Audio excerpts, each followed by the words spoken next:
Neatly stacked water glasses. Some are full, some are empty. As a wise man once said, even empty water glasses have their uses.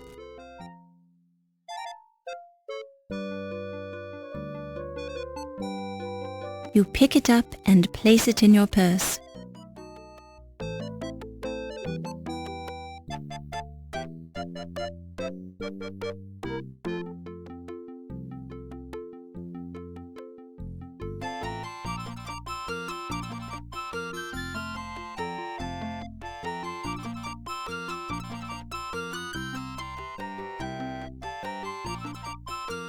It's the doorway to the gift shop.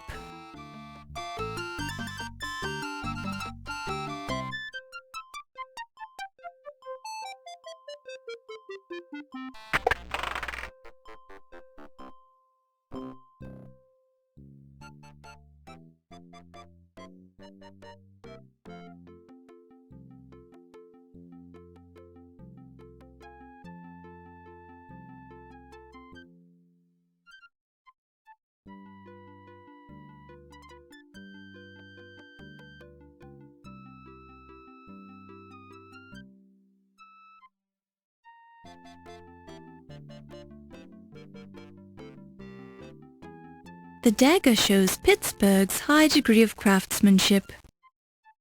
The dagger shows Pittsburgh's high degree of craftsmanship.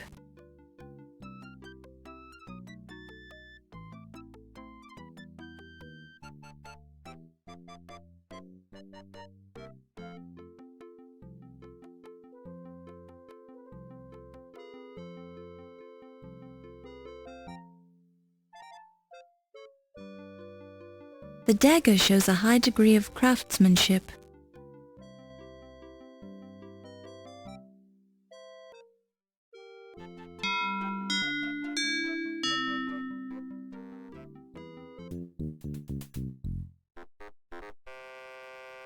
Fräulein, this gift shop is closed. You should not be here. Oh, I'm sorry. The door was unlocked. Unlocked? My assistant will be disciplined harshly for this mistake. Please rejoin the party now, or I will be forced to injure you.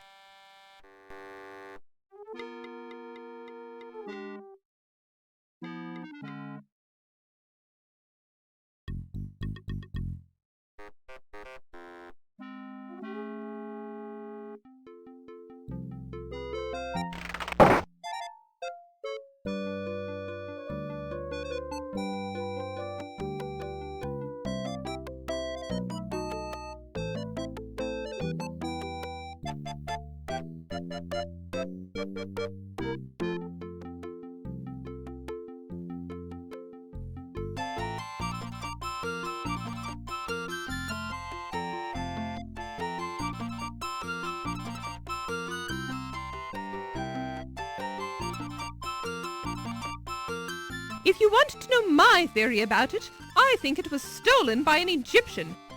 No offense to your people, Mr. Nagier, but I think there is a secret sect of Egyptian sun worshippers who have sent an envoy here to steal the dagger. Countess, I hardly think that's likely. Secret sects like you're describing haven't existed in hundreds of years. Oh, really? And what makes you such an authority on secret sects, Mr. Nagier? Well, I am only expressing my opinion, madam. I'm certainly not an expert on the subject. Quite so. I think my theory is as good as anyone's, darling, and I heard it from a reliable source. Oh? Who was that? Never mind. Let's just say my source has never been wrong before. There's always a first time for everything, Countess. I still find your theory far-fetched. Since you seem to be listening, Miss Bow, what do you think of my theory? What? Oh, I definitely think it's worth considering, Countess. There, you see, Mr. Nagier. The press takes me seriously. Of course, it is kind of far-fetched. Huh! Well, I never! Excuse me. Oh, did I say something wrong? I'm sorry.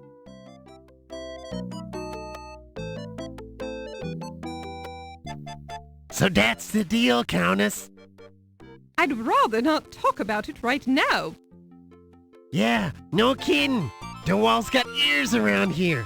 And so does certain nosy reporters, if you know what I mean.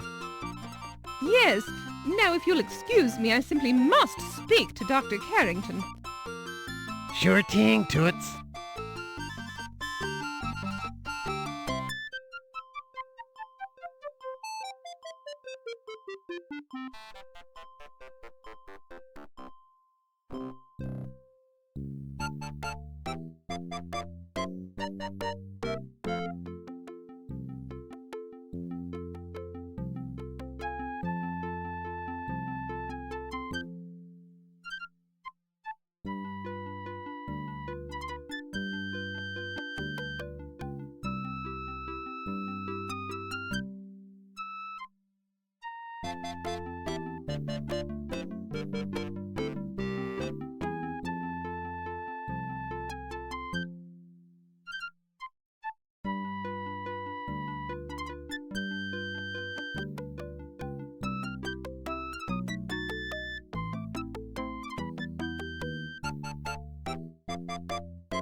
Miss Bow?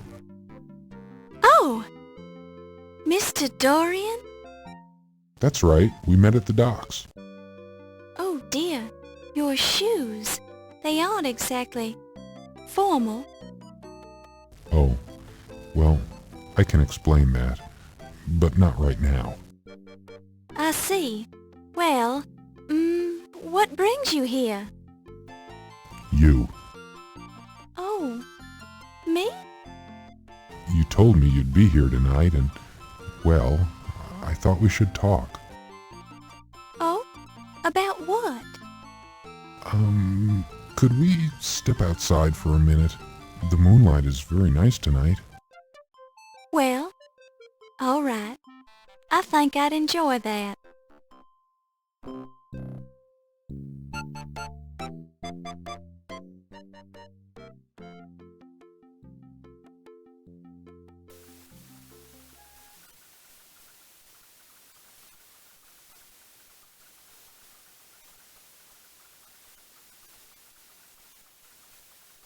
I just wanted to explain to you who I really am. You're not Steve Dorian? Well, yes, I am Steve Dorian, but I felt like I didn't give you the most accurate impression of myself when I met you earlier today. But, gee willikers, I'm just not used to meeting attractive young ladies on the docks. I wasn't down there looking for a man. I'm a professional journalist working on a story. Oh, well, yes, of course you are. I didn't mean to imply anything. In fact, I was very impressed with your professionalism and with your smile. I just didn't want you to think I'm a common stevedore. Well, I'll admit I was wondering what a stevedore was doing at this ritzy museum fundraiser. My stevedore job pays the bills, but I'm aiming for a career as an artist. However, I'm really here because I'd hate myself for the rest of my life if I didn't try to see you again. Maybe I'm a fool, maybe you think we're too different, but I had to try. Well, I'm very flattered. Are you always this nervous? I'm not very good with women. I spent all my time working ever since I was 10 years old, when my father died.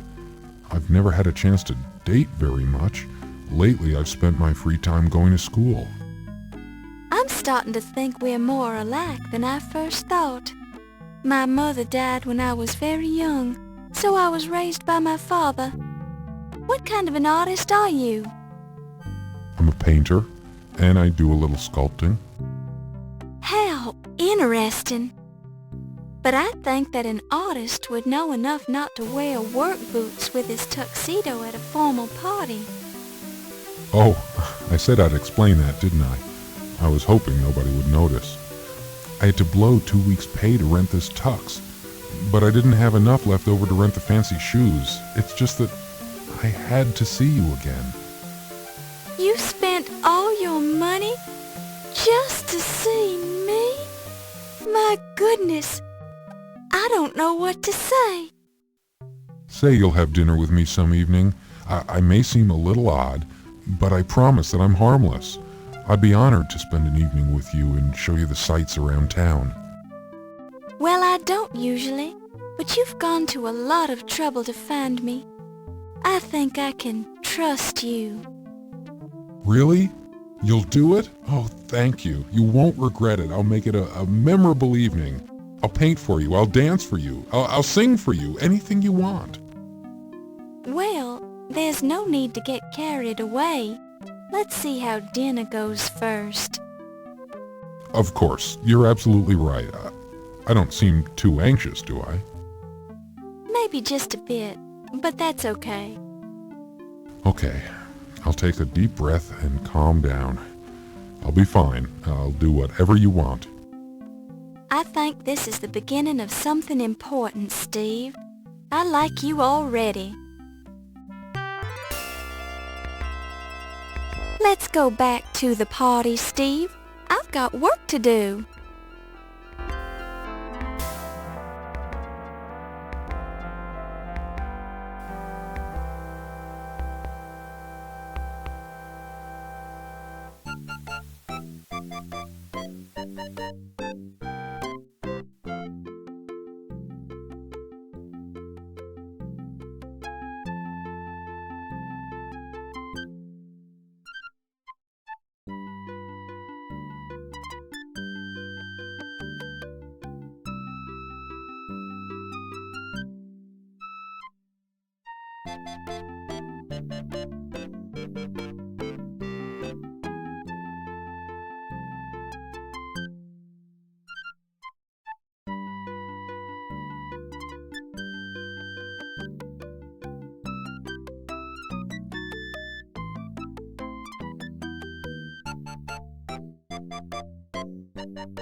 Well, ain't you the hoity-toity dame these days?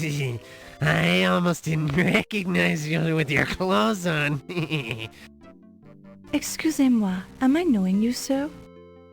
Ziggy's my moniker. You gonna pretend you doesn't know me? You are making the joke with me, no?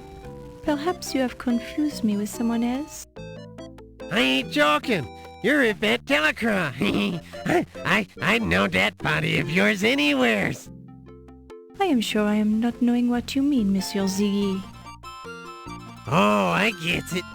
You's is worried one of these hi-hats is gonna hear us, right? Oh, okay. I'm clued in. We can talk later.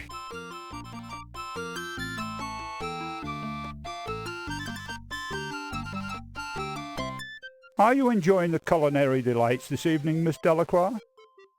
This food, it is adequate. I do not eat so much. This way I maintain my figure, no? Ah, yes, and a lovely figure it is, Miss Delacroix. Merci, Dr. Carrington. You are so kind. I feel we've known each other long enough. Please call me Archibald. As you wish, Archibald. I am yours to command, as always. Miss Bow, is there something I can do for you? Oh, no. I was just admiring Miss Delacroix's dress. Merci, Miss Bow. And your gown, it is a bit out of date, but charming nonetheless. Thank you, I think. Well, if you ladies will excuse me, I must mingle with the guests.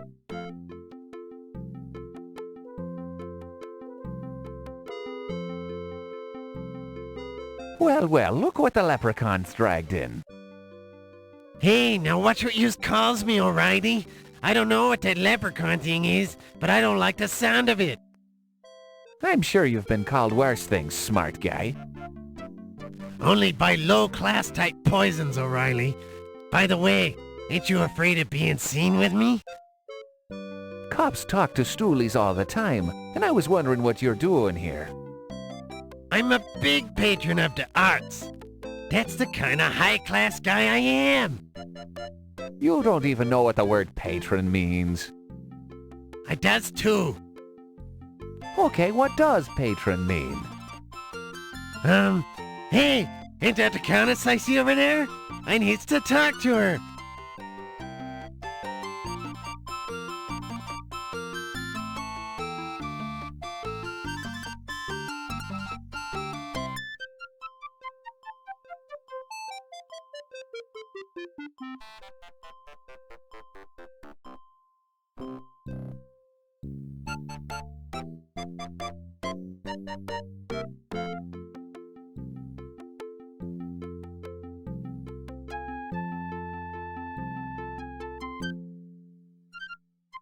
One thing I am admiring about the Egyptian man is the way he is treating his woman, with the strong hand and the firm words. Well, that is the proper way, as our culture teacheth us. Which is not to say our culture is primitive by any means. Our civilization has evolved over thousands of years, so our methods are quite well thought out and practical.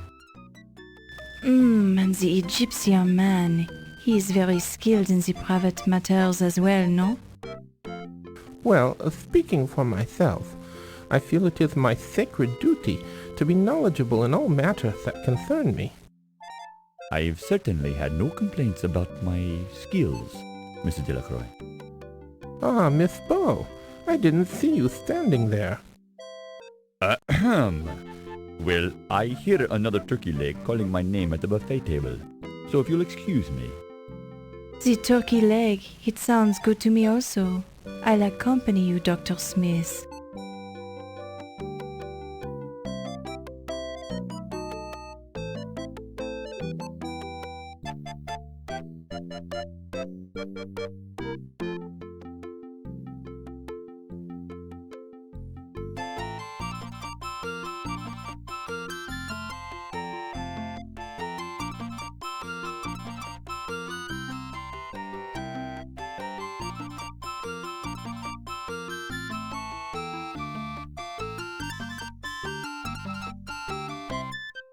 Countess, they tell me you were married to the last museum president, no? Yes, darling, that's correct. Sterling Waldorf Carlton was such a charming man, and so wealthy. My heart is just an empty void without him. Yes, Sterling was such a nice man. It's too bad that he's worm food now. Ew! I prefer to think that Sterling is still with me in spirit. Oh, I'm sure his body is crawling with maggots by now. But if his spirit is with you, let me know because I'd love to see it. It is hard to lose a loved one, no? I understand you were only married this short time, Countess. Yes, I had only 2 short but charming months of married life with Sterling before he died. And how long had you known this man before you were married? Oh, we met just 1 charming month before we decided to get married. It was love at first sight. Where did you meet him? only been in this country a few weeks when I met Sterling on an offshore casino ship. It's quite legal to drink and gamble there, you know, and all the right people attend. Sterling was so charming. He just swept me off my feet. This Sterling, he must have had the large broom. It's just a manner of speech, my dear. Sterling was a wealthy man. You must have inherited a nice fortune, Countess. The money doesn't matter, darling. Actually, there's an annoying problem with the estate right now. It seems Sterling was changing his will when he died to give me more money, perhaps. Anyway, I'm sure my attorney will take care of the problem. Too bad you can't dig him up to finish his new will.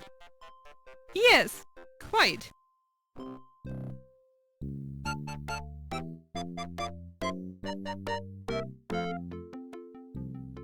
The archaeology, it is such a masculine profession. Breaking into the ancient tombs with your sledgehammer, thrusting your way into the treasure chambers, touching the gold artifacts. It is also stimulating, no?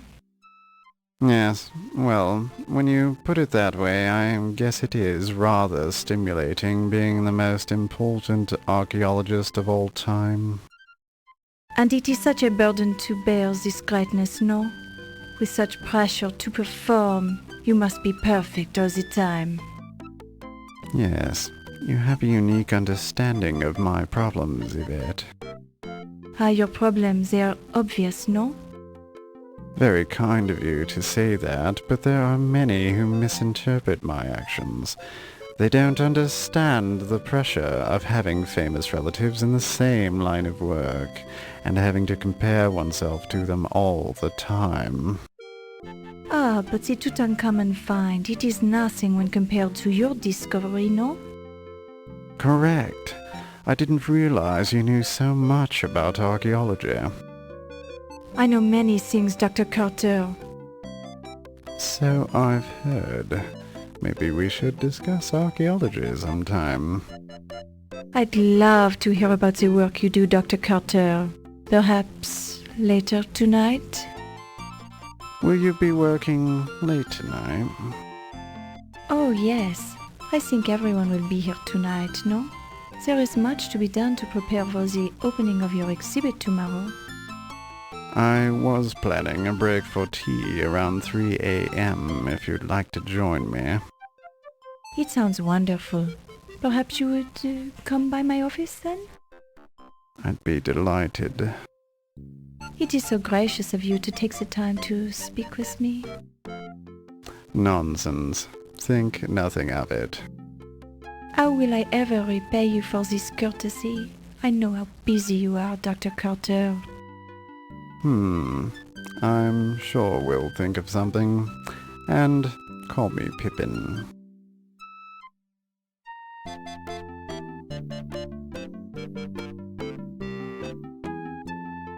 I told you to stop bothering me, you camel driver. Dr. Carter, I will stop bothering you when the dagger is safely back in Cairo. I don't know if you've noticed, but the bloody dagger has been stolen from the bloody museum, you great twit. I see no reason to exchange epithets with you, Dr. Carter. I am aware of the burglary. I am also aware that no evidence was left behind, and the dagger case was not harmed. In fact, I think you removed the dagger from the exhibit. Me? Me? And what bloody reason would I have to steal my own bloody dagger from my own bloody exhibit? The dagger is not yours, Doctor. It belongs to the Egyptian people. As to why you stole it, I do not pretend to understand your twisted American thinking. Perhaps you wanted to keep the dagger for yourself, in your own private collection. Perhaps I should ask why you're shifting the blame onto me, you insignificant peasant. It would be very clever of you to steal the dagger, then stay about to start rumors about someone else stealing it. Only an archaeological thief would make such an accusation, Doctor. Now I'm sure that you stole it for yourself. I did not. Yes, you did. Did not. Did. Did not. Did. Gentlemen, please. Who asked you? Mind your own business, you nosy reporter. But I have more important things to do.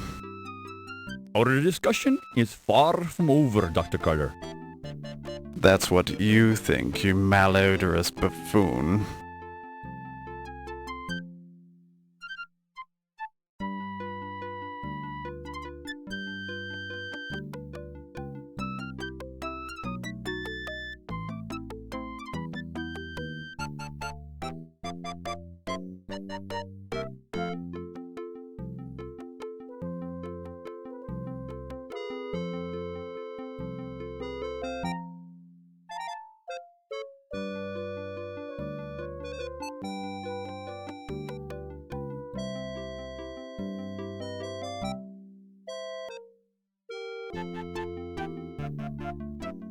You are interested in the great art, no? Then you should come with me this evening. I'll give you the personal tour of the old master's gallery. Well, I guarantee that you will not be wasting your time. You will enjoy it very much. Well, You are studying the art at the université, no? Well, yes, but... Then it is settled. I will give you the private tour in a little while, no? But There is no need to thank me yet. I will be enjoying it as much as you will.